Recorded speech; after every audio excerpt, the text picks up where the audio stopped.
Welcome here to a very special edition of Wake Up Call with Dan Tortora. Of course, the Dolphin Dive is what we have for you exclusively in our multimedia marketing partnership with LeMoyne College. The Dolphin Dive, diving into stories of student athletes, coaches, administration, future Dolphins, and alumni. I'm always honored to have Robin Wheeless here on the broadcast. He's been with us a few times before, and happy to have Robin back when it comes to cross country and track and field. Robin Wheeless, your head coach for men's and women's at LeMoyne College. And as always, Robin, as I said, it's an honor for me to have you here. So how are you?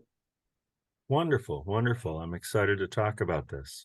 Yeah, so I mean this move, obviously I'm wearing it across my chest here. We have Division 1. And so just your take on the news when it finally came out officially on Wednesday, May 10th, that the world knew that LeMoyne was going to Division 1. Just your reaction.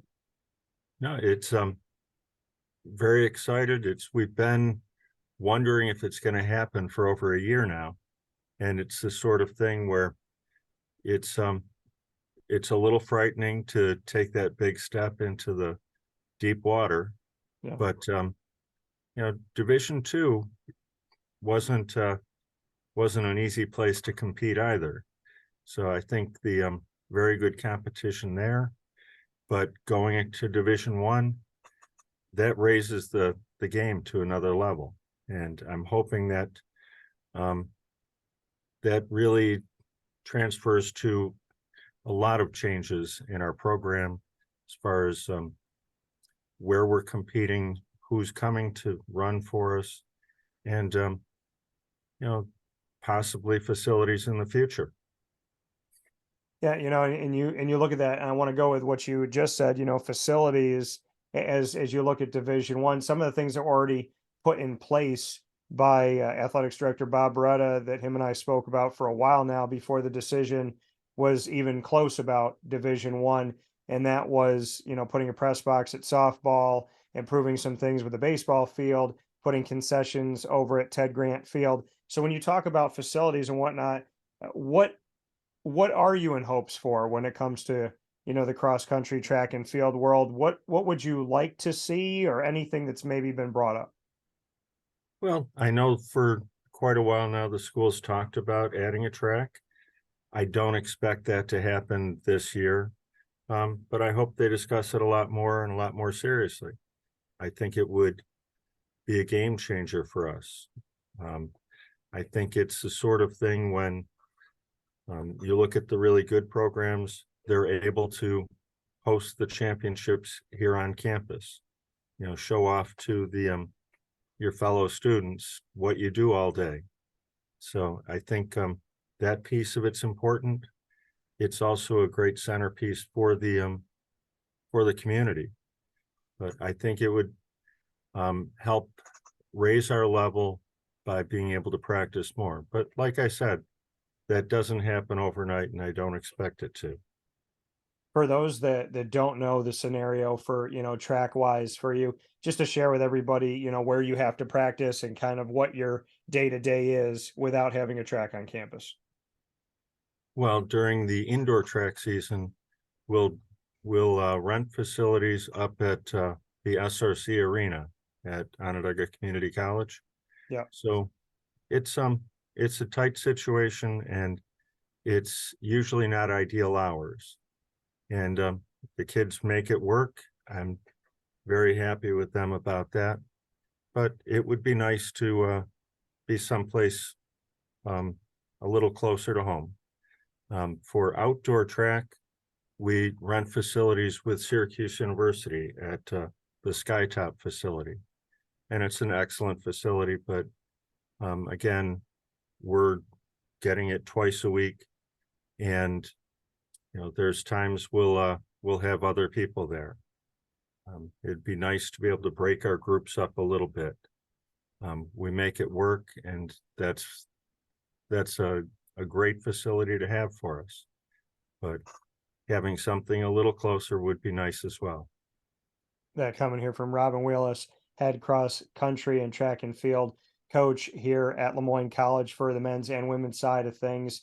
There's been this talk, Robin, of potentially, and Bob Beretta and I just spoke about this again, the potential of adding sports, women's bowling, men's and women's ice hockey, men's volleyball. What are your thoughts on that, of taking the portfolio of LeMoyne and expanding it a little bit? Well, I think it makes sense. I think it makes a lot of sense to add um, the women's hockey team, especially as much as we have an excellent men's hockey club here on campus. Um, they do a terrific job, but it's with Title IX having women's hockey, just like Syracuse University does. It's a large number of athletes, and that might help offset some of the larger men teams that we have. Yeah, Um, so I I think there's other sports like you know, the conference itself carries the bowling already. yeah. Um, you know, that's not something I'm that familiar with. So Having gone through this process, like you said, I've been waiting for such a long time to figure this out, and what was going to go down. I mean, you took over as the head coach in the summer of 2018. You had been connected with LeMoyne since before then. How have you seen LeMoyne grow? When we go back to when you first stepped on campus to here in 2023, what is it in the growth of LeMoyne that was significant to you when you reflect on the past few years? well, it seems like every year, I mean, with as soon as the classes end, construction starts on something new here on campus. We're not content to leave things as they are. We're looking to keep moving them, raising the bar a little higher for the campus. It's not always with athletics, but that did include upgrading the athletic, the event center, and the recreation center portion has been updated as well as far as adding the new offices. It's the sort of thing where, adding, they added the wellness center up there. The team uses that quite a bit as far as they have a yoga area and that sort of thing. That's outstanding. I'd always like to see more, and I think they do have plans for more, but these things take years. It's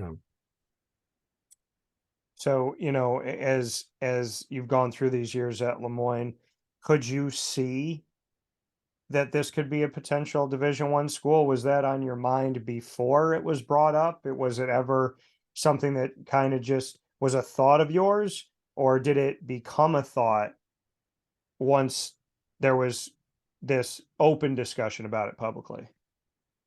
well, I know that for quite a few years, there's been discussions about going Division I. Yeah. So it's always in the back of your mind. Um, I didn't see the school actually going in that direction until what I saw as um, the NE10 was losing teams, Mhm. and Division II itself is losing teams. It's I'm not sure if in 10 years there will be a Division II around still. So at that point, I started to think there might be a chance of going Division I. And I like the idea of especially doing it before we have to, rather than accepting what's left to go to.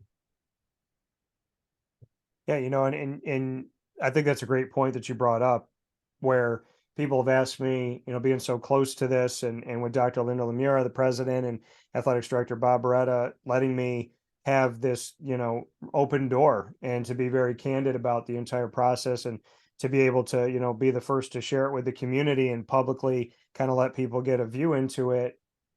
My thought on this the entire time was going off of what you said.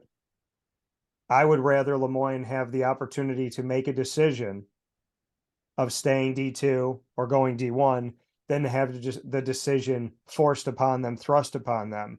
And I think what a lot of people need to understand about this is they look at it and say, wow, this is a jump and it's more money and it's this and that. The way that realignment and reclassification is working right now is if you don't move when you have the opportunity to move, then you could get left behind. And I think LeMoyne 10 years from now, as you were saying, what's Division two going to look like if it's even here? I think LeMoyne reflecting a decade from now would be in potentially a really bad position. And that's why I think it was imperative for them to be prepared for a move like this. Absolutely. And I spoke with Pete Delora about it, the chair of the board of trustees, and we were discussing, like he said, I felt like a decade ago or 15 years ago, we had missed the boat. And now here we have the chance again and the opportunity to move. And the whole thing, I mean, Bob Beretta had told me from the beginning, we're going to build a strategic plan. We're going to have somebody come in and assess us from the outside. It's not that we're going to move, but we're going to be ready because we would rather be ready and say no than not be ready and have somebody ask us and say, oh, we got to get ready. Right. So, what can you say about the leadership of LeMoyne College and what you know of their strategic plan and their effort to be ready, no matter what the decision was going to be? No, I think they did a very thorough job of looking at everything involved, from bringing in an outside consultants to say, what are we going to need to change to be able to compete at this next level? There's a lot that goes into it. The expectations are a little higher on the part of the NCAA. So, there's quite a few areas we're going to need to beef things up. But I look at quite a few of our programs have been outstanding for years. And, you just look at how tennis and, lacrosse and golf have done over the last few years. They're always competitors at the Division two level. And I think, it's right now it's going to take you always take a step back when you're trying to get to that next level, when you're trying to improve something. So it's going to take a little while before we're, on par with other teams in our conference, or, for other teams, it won't take them so long to be right up there with the competition. But it's a sort of thing where, I think when they were going through the studies of what other conferences have, what other teams in the conferences have, Yeah. they look very thoroughly at, what we need to do. And I'm sure it'll all be worked out in phases of growth. It won't happen overnight. It's going to take some time, but I think it was an important move. And for you, speaking here with Robin Wheeless, the head coach of cross country and track and field, men's and women's at LeMoyne College.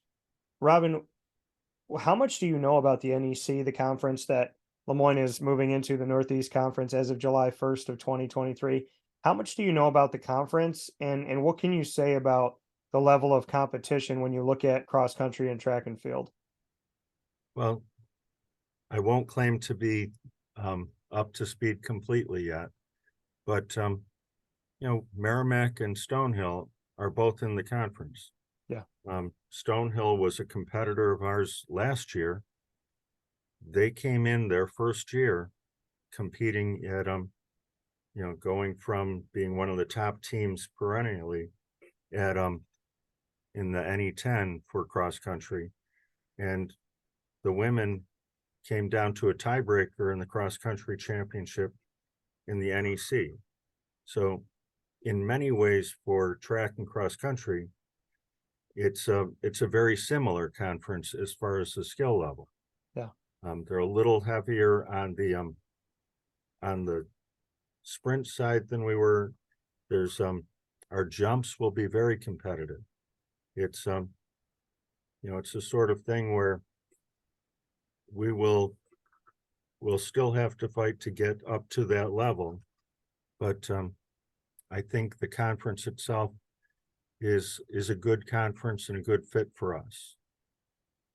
And we look at the conference, you know, you are the upstate New York, the only upstate New York team. Now LeMoyne will be St. Francis is over in Pennsylvania, FDU in New Jersey. And then we look at Wagner and LIU in that New York City, Long Island area, Sacred Heart in Central Connecticut State. We have that in the Connecticut region. And then we have in the, you know, Massachusetts area, we have Merrimack, and you had mentioned Stonehill, who had just made the move recently here, also in the Massachusetts area. So, you know, when you look at the fact that they call themselves the Northeast Conference, but they actually are a Northeast Conference, realignment has been so confusing. The Big Ten is kind of toward the South and in the Midwest and going to be in California, but in the Northeast, here we are seeing these teams that are within the Northeast region. The Northeast 10 has Northeast schools as well, but it seemed like it was hard to build rivalries in the Northeast 10. It was hard to sell the Adelphis and the, you know, Sinews and the St. Anselm matchups. Do you find that the teams that you'll have, especially having teams in the Long Island area, is that going to be a better sell, in your opinion, for LeMoyne Athletics, and more kind of an easier road to a rivalry that maybe the NE10 gave you? Well, I mean, for track and cross country, it's a little different. I think for the sports that do home and away games and Yeah. that sort of thing, I think quite a few of the teams have athletes who are from the Long Island area, or you know, from the Connecticut area, that sort of thing. I know we've got one guy on our team from New Jersey. We like to make fun of him about that. But I think the players on some of the teams will like being able to sort of be back home competing a little bit more often. I know for us, the competition itself, we will only see our competition a couple times a year. It's at the championship and certain big track meets or different cross-country meets. Yeah. Where like this year, we're planning to go down to Lehigh, Pennsylvania, to the Paul Short Invitational. I mean, that's a meet where in the one meet, there'll be 120 colleges, and a good number of them, most of them, will be Division I schools. So it turns into a chance to see some of the competition, but in a different venue, in a different way. So our rivalry is a little different. You know, and yeah, I mean, obviously in the world, like you said, it poses a little bit of a difference here. But what do you think are the advantages? I mean, when you are out recruiting now and looking at things, I know that, you know, scholarships, when you look at across the board with, you know, some scholarships coming into different areas, Bob and I spoke about a number being 30 in total being added over time and whatnot. When you think about recruiting for a D1 school now with LeMoyne, how does that change anything about your message? Do you think, I mean, have you fielded more phone calls now? Or maybe some student athletes getting in touch with you that you had called before that were like, hey, I'm interested in LeMoyne, but I'd really like to go D1. Where are things at when it comes to the recruiting world now that there is this D1 connection to LeMoyne? Well, it's the sort of thing where Division II was always it's an impressive division. I mean, you look at the level of teams competing there, they are, you know, competitive with most of the top schools in D1 in many sports. But if you talk to the people outside of the Division II world, Yeah. most people don't know what Division II is. But now, with recruits and their classmates, you say Division I, that means something. So all of a sudden, we're on their radar. Yeah. And I do have more people reaching out to me. It's, people would love to say they're a Division I athlete.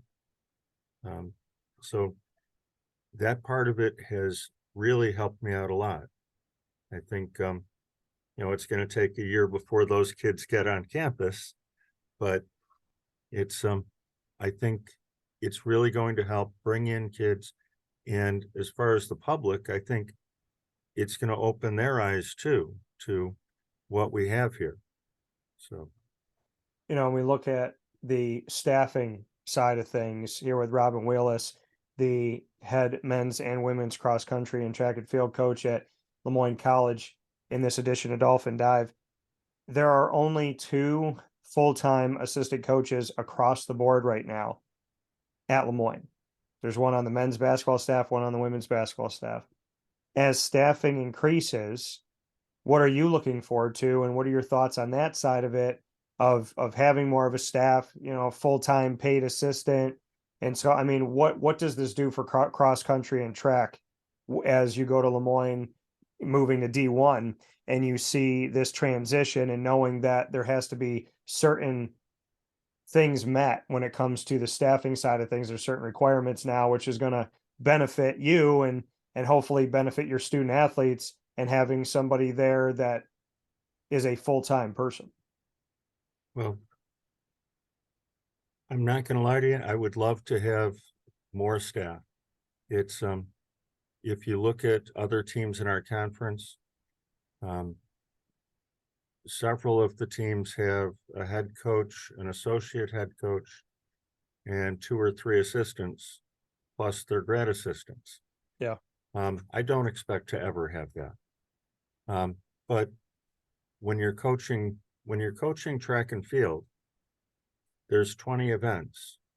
And, if you had a football team, you've got a offensive coordinator, defensive coordinator, line coach, quarterbacks coach, kicking coach.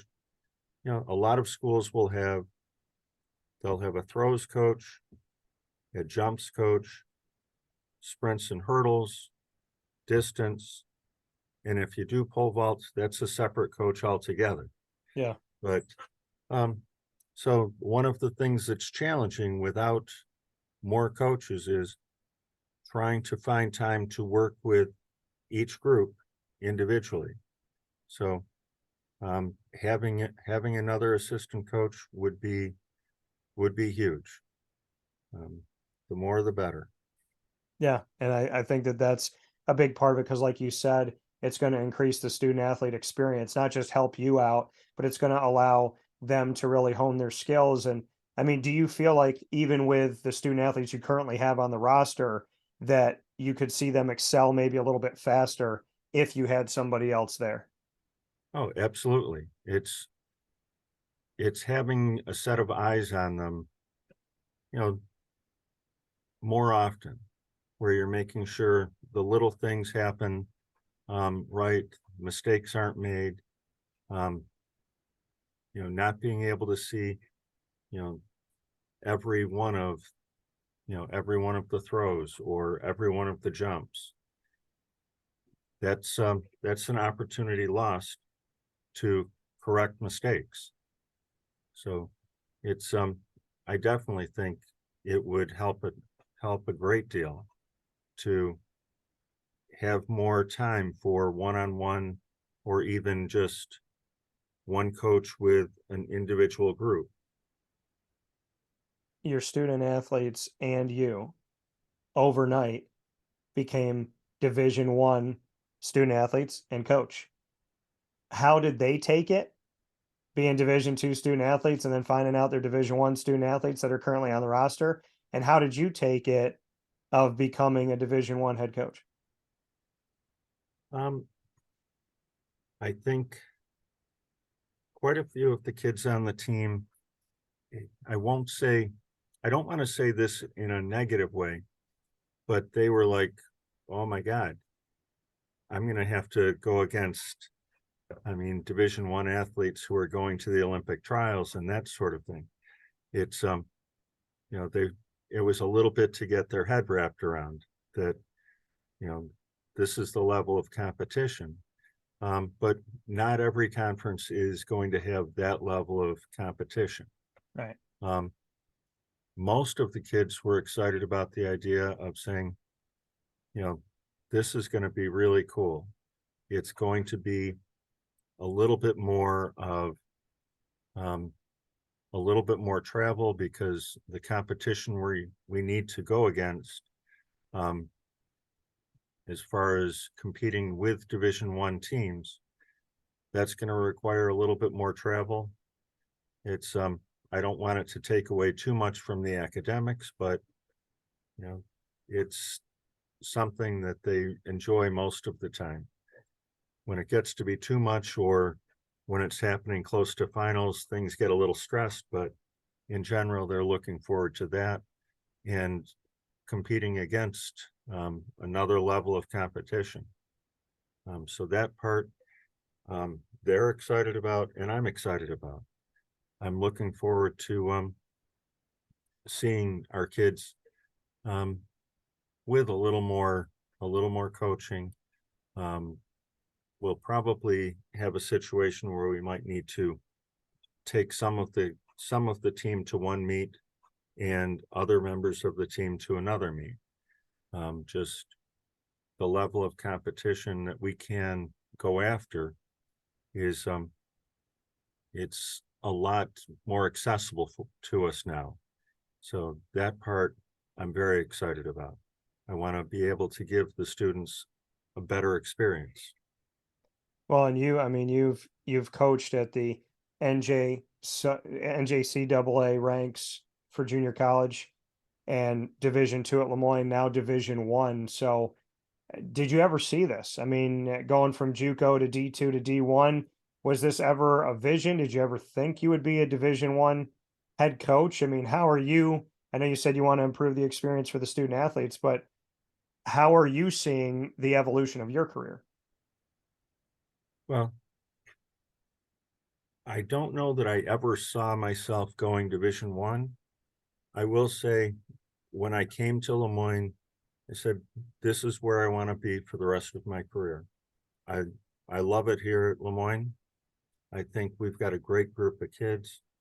I think we've got faculty that care, so I can't see myself going to any place else. Whatever they decided to do, I was all for. So that part of it was good. I think as far as the coaching, there are coaches that I know who are at the high school level who I would put up against just about any coach in the country, and that's including the professional level. There's some amazing coaches in our conference. I work hard at it. My assistant coach, Marie Grasso, she works very hard at staying current and up on all of the latest techniques. Yeah. So it's an exciting way to continue and grow. So I'm looking forward to it. Final note here, Robin. LeMoyne is where greatness meets goodness. How does LeMoyne College remain who they are? How do you keep your identity as you move to Division I? Because it is a move, it is a jump, and academics is important on the heights at LeMoyne. So how does LeMoyne stay LeMoyne in the transition? I think the main thing we need to do is remember just what you said. Academics is important to us. We can't sacrifice that for athletics. It needs to stay a priority. And that was one of the things. I attended several of the forums where we discussed, whether or not people thought it was a good idea for LeMoyne to go Division I. And one of the things that I loved hearing, and it was brought up at probably most of the forums, was people were concerned that D1 meant non-academic. And Dr. Lemira was adamant that that would not change. I think as long as we keep that mindset, I think we're going to be just fine as far as staying true to LeMoyne. Yeah, I think it's huge, and I think it's important. I love the fact that you went to the forums, and I love the fact that LeMoyne did them. Some schools make decisions and involve nobody, and LeMoyne had the ad hoc committee, and then it went to President Dr. Linda Lemura, then it went to the board of trustees. Amidst all of this, there's all of these public forums going on, student athletes, alumni, coaches, people in the community. How important and vital was that for you, and did it make you really feel like your voice was heard? Um, I feel like a lot of people's voices were heard. I know that there are people who um, they're very concerned about the future, especially um, having to step back from NCAA competition for currently it's 4 years. My hope is that for some of the teams, the NCAA will shorten it, but that's a big concern when you're looking at a student's career only being 4 years. Yeah. But I think it was important that people's voices were heard, and I think they were listened to. And even though it wasn't the answer that those individuals wanted in the long run, I feel like they made the right decision, partially because, like we said earlier, if the move's going to happen, let's do it on our terms. Yeah. And somebody's going to have to sit for 4 years without NCAA competition. It's unfortunate, but that's how it works. I think they were concerned about those individuals, and they listened to them. Yeah, and I think that that's that going off of that, I think that that's the tough part, right? Is that it's 2 years. I mean, you're as of July 1st, 2023, you're an NEC team. This is an NEC institution, you're in the Northeast Conference, and you're competing, except for men's lacrosse for the first year being independent. All the teams are competing inside of the NEC, but for 2 years you can't be in the NEC championships, and for 4 years the NCAA. The hope is that it changes, or at least the NCAA mirrors the NEC, and they're both two. But I mean, recruiting wise, can you get beyond that? Can you get past that? Can you find something to be the positive to that negative, be it travel or different places you can go? I mean, how do you combat that when somebody says, "Well, I don't know if I want to come to LeMoyne. I can't compete in the postseason," and then you turn around and say blank. What is that blank that you think could be a positive? Well, for us, one of the positives is one of the it's not truly taking postseason away, where we can't do the NCAA, but we can do the IC4A. So if we have somebody qualifying for that, that's still an option. Yeah, And there's other meets. For us, we're looking at it taking away. It isn't a tournament at the end of the season, so we're not losing what for some teams would be, you know, five, 5 games in the conference, and then, 4 or 5 at the NCAA level. So our experience is a little different. So it's a little bit easier for us to sell that. yeah, coming from Robin Wheeless. Robin, you get the final word. What do you want people to know about LeMoyne as you step forward into the NEC? What would you like to be the message of how you would describe this Finn family? Well, I think I wish I could remember the phrase that's used, but there's a restless discontent. We, just like when I mentioned the every year we start a new project that we're working on during the summer. Yeah. We're always striving to get better, always looking to improve. And this is just one more step. And every year expect LeMoyne to get better in this conference. That coming from Robin Wheeless, the men's and women's head cross country and track and field coach at LeMoyne College for these Dolphins and stepping forward into Division One in this edition of Dolphin Dive. And as always, Robin, thank you for your time. Thank you.